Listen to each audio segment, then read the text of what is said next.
Welcome to the Nailed It Wall. Welcome to episode 7 of the Nailed It Wall. This week we're going to talk about every parent's favorite thing in the world, and that's back to school. Buckle up and enjoy the ride. Welcome to the Nailed It Wall. I'm Mr. Lane, the STEM guy. And I'm Mrs. Schofield. We're back. How does it feel to finally be back? It feels amazing. I had so much anticipation about back to school, and I will tell you, it is just what I thought it would be, but even more so. It's been pretty awesome. I don't think I've ever seen anyone so excited for the first day of school. I was pretty excited. I won't lie. You were like Poppy to like the millionth degree. I really was. I was trying to rein you in, and there was no bringing you back for your excitement. I love it. I knew this was going to be a good year. I mean, just based on the things that you and I want to do in our classrooms. But then when you finally get to know the kids in your classroom and you're meeting them and you just gel, it's just the best thing in the world. And it's hard to believe that you're even more excited after you've met the kids. Once they've gotten in your classroom, you've just been glowing about this group of kids. They're a good group of kids. I probably will say that every year, but I have to say these kids are pretty remarkable. In 3 days, you are just beaming like every time, every class. It's not even like at the end of the day. It's every class. You are just absolutely loving life. I do. I tried to build off your energy. It takes a little more for me to get the wheels going. Like, you came back and you set up your classroom. Your classroom looks amazing, by the way. I do love my class, thanks. And you set that up. What do you go, like just crazy for 2 days? Yeah, pretty much. And then we spent a good chunk of our time getting my classroom set up, and that's always a lot of anxiety for me to get everything perfect, everything set up, and then try to like process students come in and getting these things going. So I was a little less excited. Just in terms of little, I was excited. It's a little more anxiety for me. Daunting. To kind of get everything, because everything's not done. You know, I'm like, I want this, and this, and you're like, you got to shelf some things, and then do these projects, and I had to accept that. But I just loved your excitement.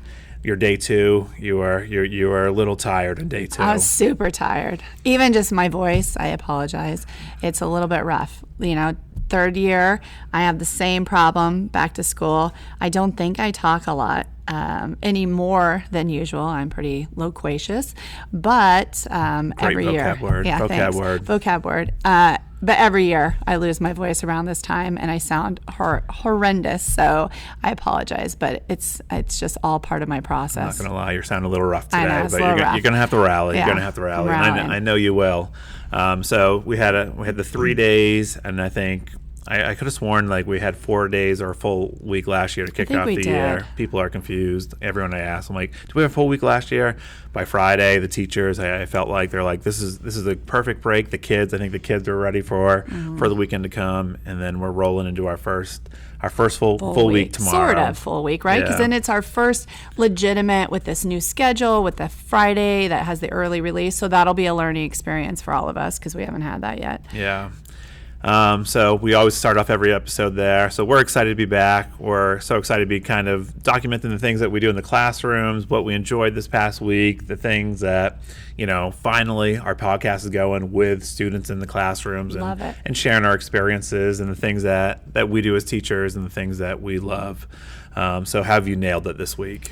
Well, I mean, I've had a lot of highs, as you alluded to. Love this group of kids and some really cool for both of us, and I think a lot of teachers at our school in general, but I know it's something really important to both of us, but being able to make connections with our kids pretty early on and getting to know them, and that has been a huge high, a non-failure, if you will, just kind of being able to make connections. I think I have pretty much every name down at this point, and we have a lot of students in 8th grade, so I would say maybe there's 3 kids where I'm still kind of trying to get their names down, but that's a huge success, and just their buy-in and the connections that I've already made with them. I love these kids. They're hilarious. They're fun. They just have a great attitude, a heart for learning. And then I had a major failure yesterday. So any parents that are listening from 8th grade, my apologies once again. But we have a new grade book this year, and I know it's 8th grade. I'm not sure I don't know how many other teachers have been given this to use, but we have a new grade book. So to set it up, what is it, Power Grade? Yeah, it's like Power Teacher Pro or something like that. 2.0. And we didn't use it last year. We piloted one class, but you have to weight your grade book a certain way. And so Mrs. Bonham, who's a rock star, helped me do it. And we kind of just went with intuition, which I got to tell you, it did not seem to work out well, because whatever we did, when I put in grades yesterday, and these were like really, really small assignments. They should have been like non-issues, easy points. It basically brought every single 8th grader to an F. Great start. Great start. And not only that, but I did not notice. I just put the grades in and, whatever, went about my day. And then I started getting emails from students, which I have to say I'm super proud of, that they're so on the ball and that they're so concerned. And it wasn't like you did something wrong. Their emails were, I think I did something wrong. Can I revisit this and try it again? I'm sorry I got this grade. All of them took ownership over something that that was totally not their fault. And so I immediately fixed that and encouraged the kids, great job following through, and let's not talk about grades on Saturday, go do something more worth your time. Like, I'm proud of you, but go do something more fun. So it was a huge failure. I'm not sure exactly how I'm going to fix it long term, but I will. I'll figure that out. And, you think in year 3, those kind of kinks are all done, but because it's a new grade book, we're always learners. So That's true. And then so what happened, it basically gave the kids like 5% of so when I put score. so one of the things was a 5-point assignment, but when I put 5 in, which was supposed to be points, it basically was telling the grade book that they only got 5% of their potential points. So it just brought every kid to an F. Like, literally every single 8th grader had an F yesterday.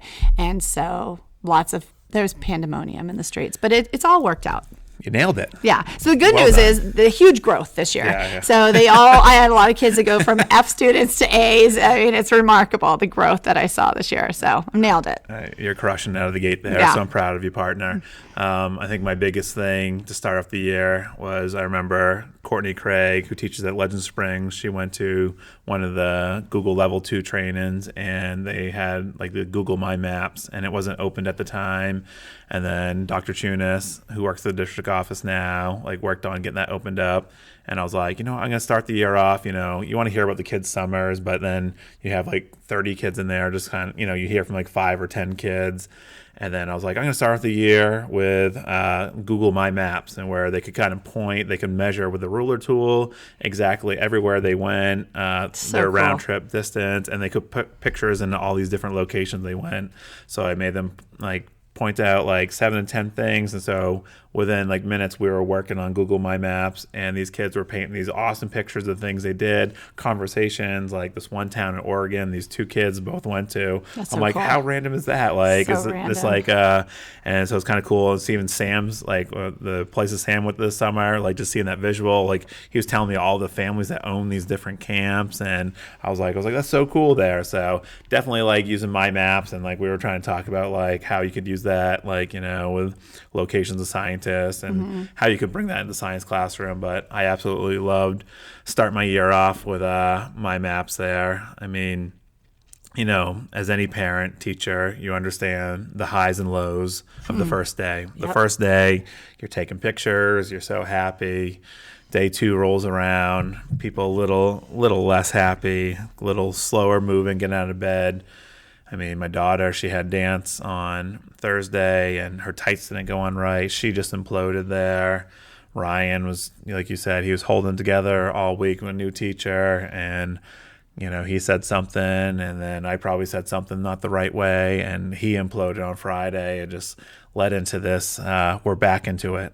We are back into school grind, and it's real life. Even on Friday, I think Mackenzie hit her brush that I comb her hair with, so I just had to put a messy bun up. It was just these things don't happen in the summer. They do not happen in the summer, and it's funny how fast you get back into that routine. And so day 1, the honeymoon was over for me as a parent. Day 2, I was like, here we go. The gloves are off, people. So it's tough. It's tough. It's tough on us, for sure, as adults. So just imagine how hard it is for these kids. And, even just the 8th graders, they kind of have that glassed over look by Friday, and you're trying to, like, you know, keep them in there. But it takes a toll, and it takes a while for us to get our sea legs, you know, I guess it's land legs. I don't know, our legs. School legs.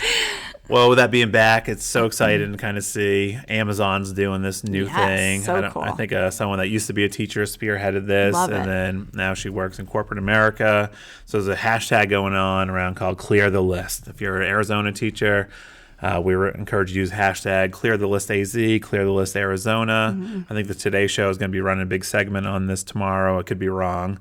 I thought I saw that on Twitter. But if you're on Facebook or Twitter, make sure that you are out there sharing your list where people are anonymously donating these supplies to your classroom to kind of get you really excited. You've already had some great success with this. Yeah, I want to give a shout out to one of our dedicated listeners, Mrs. Romano.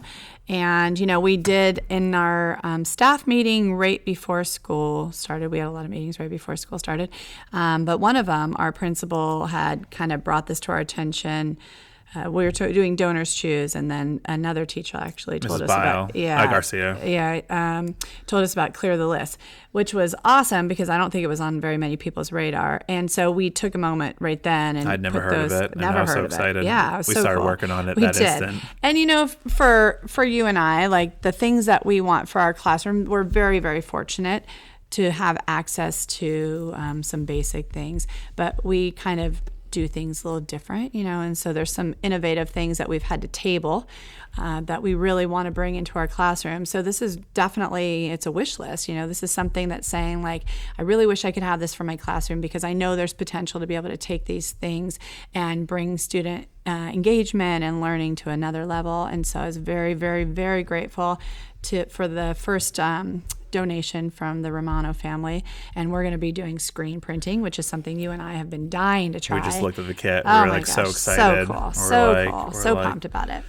Yeah, and so that's going to be huge because we already really do a lot of stuff with the Cricut. But that's a gift, like something that we saw like in Hobby Lobby like years ago. Yeah. We're like this is like, and like that's what like professional T-shirt and people that do that. And now it's like you could do pictures, you could do like a vinyl, and then somehow do like individual artwork. Yeah, and like kind so of put just that on. Yeah, like so for us, we're really excited to try it out because I think there's going to be some kinks. We're going to have to get some practice in. But to be able to do that with the kids is going to be so awesome. So it's really cool to get the support, to get that the backing from the families, the communities to allow us to do things that are different, you know, to be able to offer our students something different. The thing we loved is just like gives us a chance to be creative like with our students, and like right out of the gates we're like wow, man, this is so awesome. Like we could do this and that, and so that's going to be just one more thing in our tool bag. And I love it. You know, so a huge thing going wrong in this country is clear the list for all those teachers out there. Make sure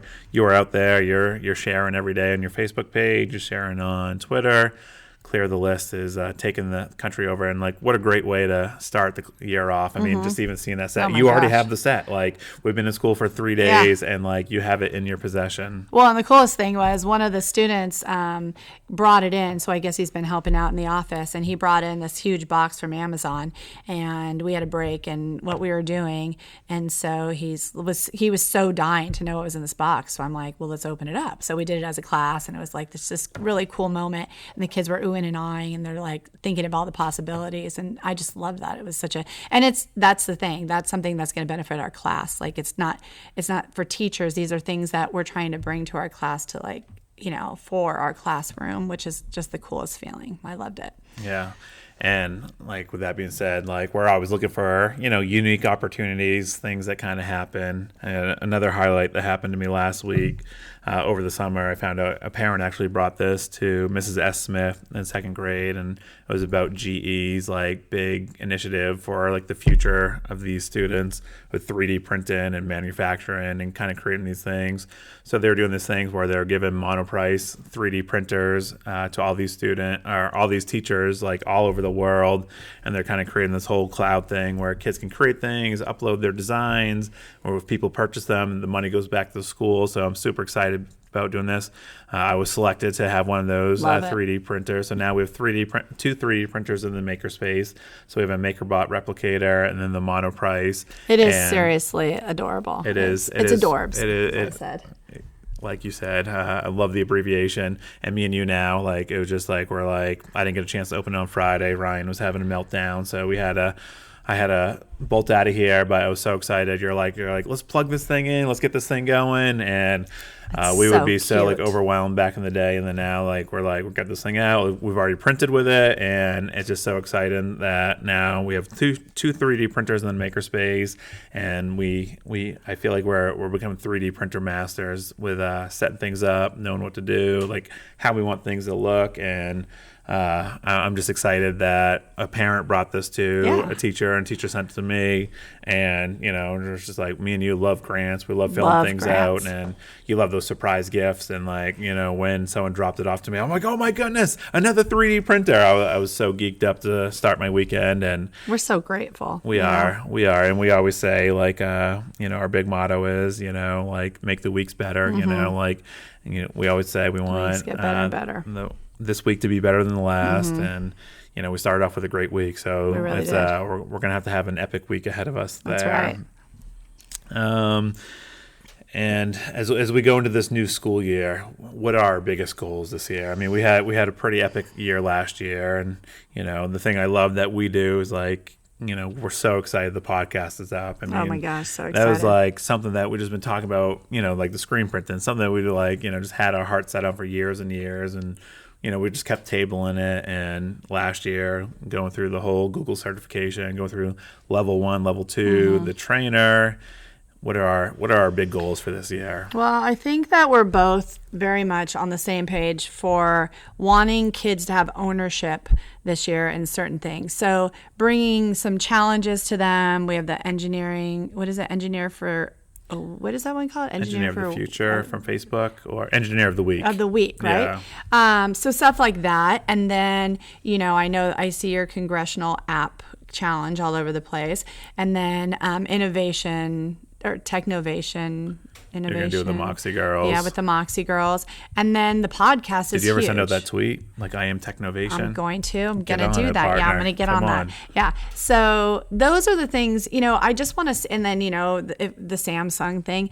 The AR and VR. We want to. Yeah. Like, what are the kids going to do this year that is going to take things to the next level, because it's their voice and their ownership, and we bring things to them all the time, right? But usually it's more us directed, but there's so many opportunities that you and I have this year to put something in front of them and see what they do with that. And I think also Sierra Verde having the umbrella STEAM goal of conservation and seeing what the 8th graders do with that this year, I'm really excited about that, because I think we have an opportunity to do more of a service kind of focused thing. And I am really eager to see what they do, like how they're going to put their own mark on it and then run with that. Yeah. And I think, the last 2 years, like, we've been finalists for the Samsung Solve for Tomorrow. Me and you both, like, submit challenges, both of our class, your STEM class and my STEM class, which is always fun to collaborate. And I love it. We're blown away by the kids. And that's the big thing with conservation is, like, that community aspect, like, how are you going to improve your community around you, but also, like, that business partner aspect. And as we went through that, the Samsung Solve for Tomorrow last year, that application process, like, the most amazing group of girls. Like, I learned so much from Norm, who worked at Honeywell, just in terms of, that business mindset, the engineer and design process, how you do this, and that. It was just so cool for me as a teacher, but to see the kids and have those conversations with that extension, we really have our hearts set on the. Which also depends on the location of the Google Innovator. We said, like, we never really set out to do the Google Trainer, and we do love it. It's pretty awesome. It's like opened doors, met some of the most amazing people, like, through our trainings. But, like, our heart was always really set on doing the Google Innovator. Totally. And that's going to be a big thing for us this year, as well as the Apple Distinguished Educator, which, a lot of, we were talking about, like, kids are on their iPhones. Like, this is what they use. And there's been such a push for, I know the high schools are 1-to-1 on iPads, but I wonder how long that's going to go, because there's been such a push for Chromebooks at the K-8 level that, almost all the schools are K-8 in the district, almost 1-to-1 for the Chromebooks. And these kids are on their devices the second they walk out the door. They're turning them on, they're texting. But then in school setting, like iPads I feel like they're being phased out. People are like, I never use iPads. We're like, what? We use them so much. There's just so much you can do. Like even this morning we were just playing around, having fun. With the Do Ink. We were testing out our new green screen, the Do Ink. This week I'm going to start green screen project with my 7th graders, and we're like, we're going to see if this crack shows up there. The crack didn't show up, so we were so excited. But there's so much to do with the AR and VR, the video making. You're talking about clips, and so much, just so much that you can do, like with the power of an iPad. And you want them, when they're in school, like to have that creative opportunity to learn something that they extend it outside your walls of your classroom. They're like, oh, I did this and this with this. And so a big thing for us, I think we really have our set on. I mean, I don't know how many people have ever really pulled off the Google Innovator and the Apple Distinguished Educator in the same year. It will be us. We're going to swing for the fences. We're going to swing for the fences. So that's those are the two big things on us, and also the Sphero Hero, which is a really big part of our heart. Like for the last 2 years, this will be the 3rd year that they've rolled it out, and we said we're going to do it, but it's always like it's due like. Was it December 31st? Yeah, right by Christmas. Right by Christmas. Brutal timing. We kind of always push it back there, and there hasn't been a Sphero Hero in Arizona, and we said we want to be the first 2 for that. So we're huge advocates for Sphero. We just love that. One thing I forgot, we have our little cheat sheet of what we want to talk about, but one thing we didn't remember as far as like a huge success was how we led the training on Breakout EDU last week on the digital. Awesome. And it was so cool. Again, that's something else that we're both so passionate about, really kind of getting even more into this year, is not just using Breakout EDU, but designing our own and getting kids to then design some as well. I think that's going to be huge. Again, you're putting letting kids put a stamp on something and personalizing it. But that's really challenging. I mean, that's like a higher level thing, but they're going to just blow the roof off. I know they will. And it was awesome too. Like Breakout EDU is basically an escape room for all of you out there, in the education sense. And you can do boxes ones where me and you both have sets of our boxes. We're very protective of our boxes and locks. We love those because it takes a lot of work. It takes a lot of work. It takes so much work. And Mr. Galetti, he was awesome. He purchased 25 digital accounts for our teachers, and we did one the other day as our 8 a.m. Monday morning as teachers are coming back, and it was just to see that engagement. It's like you see that same piece, the conversations, how excited like people were to break out and use those soft skills. And there is no better platform than Breakout EDU that kind of really celebrates all of those soft skills. Totally. I mean, well, and how you said, it's Monday. So it is the first Monday that we're pulling all these teachers back, and it's 8 a.m, and, people have had a long weekend. And so it's challenging to like get them, and it's not like a typical PD where you're kind of, grumbling through. Like they were so into it, so engaged. We only had one team break out, I think, right? We had close. And then me and you were going back and forth. We're like, is this too easy? Yeah. And then you never really know until you roll something out. And I'm like, I think this is gonna be too easy. You're like, it's gonna be fine. And it was awesome that really was.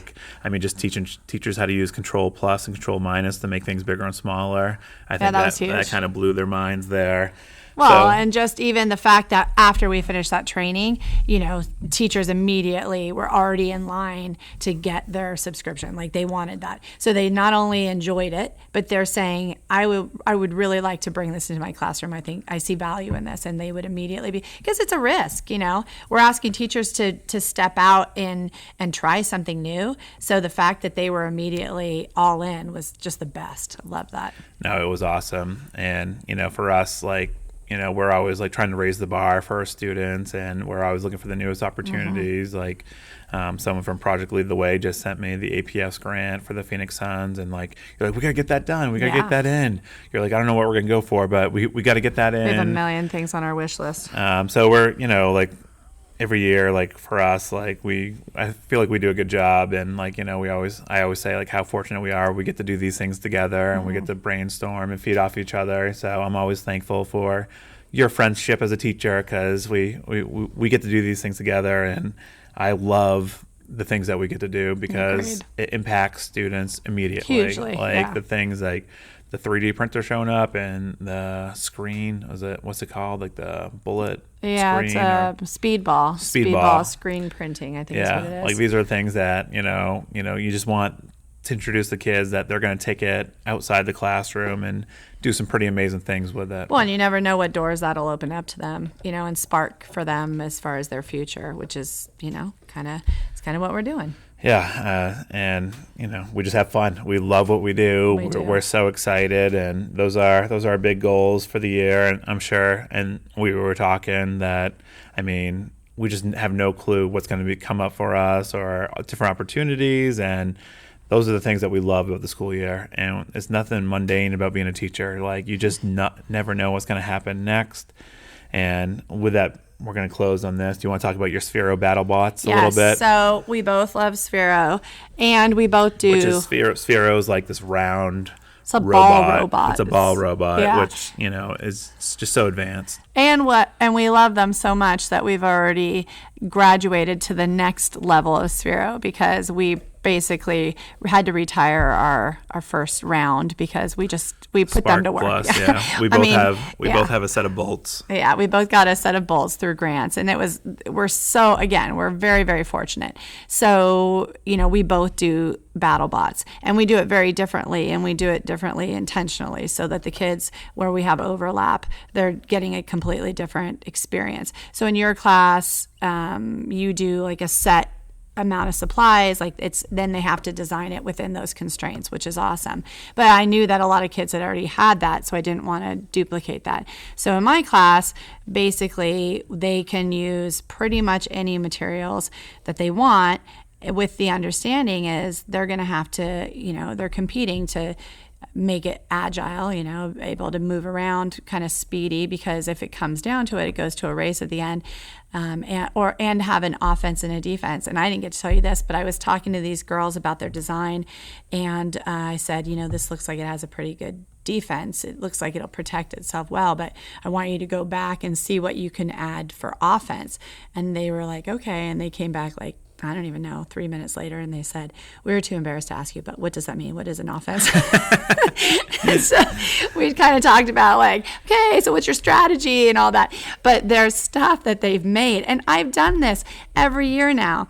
And this group has done these crazy, amazing bots. I cannot wait till they do the tournament, because I've never seen something like this. And, and then they want to do these things that are so grand, huge battle bots, but then they're not taking into consideration weight. And so tomorrow they're actually and I didn't let them test with the Spheros yet. I charged them over the weekend, and so now they'll have them tomorrow, and they're going to try and move these. And I think it's going to be a huge aha moment for them when they realize they're probably going to be very sluggish, which is going to be a problem. Yeah, some of those designs are pretty awesome, and check out your pictures that you tweeted out of the different designs that they did. They're pretty amazing. Now in first grade, I always start the year off embracing failure. It's such a big thing of our classroom, and kind of going over the rules. And one of the things that I did this year to kind of really kick off first grade was we kind of talked about our expectations, and then I gave each first grader a solved Rubik's Cube. I told them to mix it up the best that they could. I talked about the facts Rubik's Cube. There's only one solution, and over 43 quintillion ways you can mix it up. And I talked about how many circles that is. And some of the kids are just so excited to they all knew what a Rubik's Cube was. They're like, I've never touched one before, and they were just so excited. Kind of going through that process, mixing them up, and then I had them hand off their Rubik's Cube to someone sitting close to them, and I told them I need them back all solved. And their eyes got real big, and some of them were just shut down. They're like, I can't do this. This is impossible. I can't, so they just had that moment. Some kids were like, I got 4 on this side. I'm like, you're getting closer, and they were I got some of the best pictures of them just going back and forth. Did. And the best part was your 8th graders finished your scavenger hunt a little early, and you have a bunch of cubers in your classroom, and you sent somebody over to get the timer. Did we ever find the timer? Still have not found the timer. Still have not found the timer. And then I was like, this random 8th grader's walked in. Do you think he could solve it? So I had one student give it to him, and their minds were just blown. And like he was just going through the whole process, solving this cube, and it was just so exciting to have like, you know, these 8th graders. We always talk about like them being such role models for these younger kids.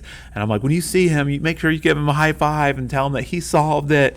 And then they were just like, their minds were blown. It was just like one of those like perfect moments of someone just like walking in and like just raised that bar. Well, it's true. The hilarious thing is I knew you were doing that lesson, but by no means did I remember it was during that period. So it was like the absolute perfect timing for that. And of all the kids that I chose to send over, I happened to send one from our Rubik's Cube team, and someone that's really good at the cube. And he's so humble. So humble. And so he does that. Didn't even say a word to you. Didn't say a word when he came back. And I thought, like, geez, that took a really long time for you to come back, but that's fine. And so I didn't really think anything until you sent me a message saying what he had done. And you sent pictures, and I pulled them up and showed his peers. And I was like, look what he was doing over there. And his face of pride. And, you know, it's just the coolest thing. I absolutely loved that moment. It was just really, really cool. I love it. And we're grooming our next group of Rubik's Cubers, which, you know, something is really important to both of us. And it was awesome. So that was our first week. It was lots of highs, a few lows in there, but it was such a great week. The weeks will get better. They do. They always do. That's a wrap for this week. We'll catch you next week on the Nailed It Wall. If you're like us and can't get enough of the Nailed It Wall, we both love Twitter. You can find me at Mr. Lane, the STEM guy. And me at A Positive Proton.